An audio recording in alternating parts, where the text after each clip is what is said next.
yüzün kıbleye kurup kıbleye kurban yatırmak.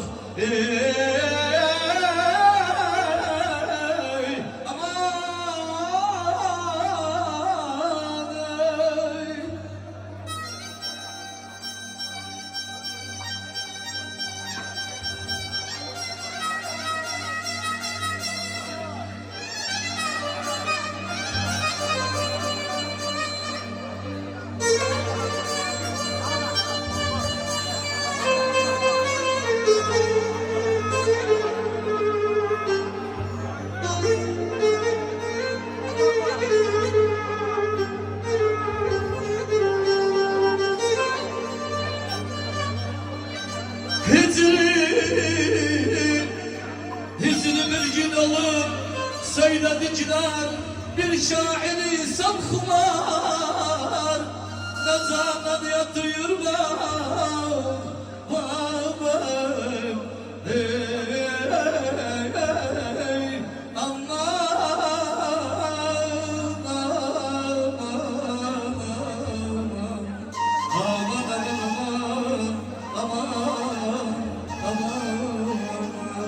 gözlerim namağıdı, gözlerim namağıdı, da süttü namağıdı, da süttü namağıdı. Her gelen bir söz diyor, her gelen bir söz diyor, seni benden savurdu, seni benden savurdu. Aman aman öldüm aman, aman aman halim yaman, halim yaman.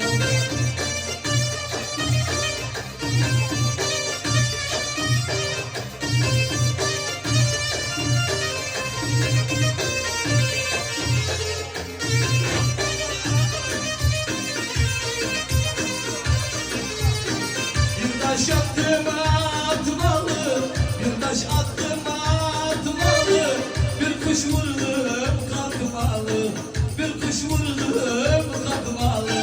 Ben öz yarım tanıram, ben öz yarım tanıram, kaşı gözüm satmalı, kaşı gözüm satmalı.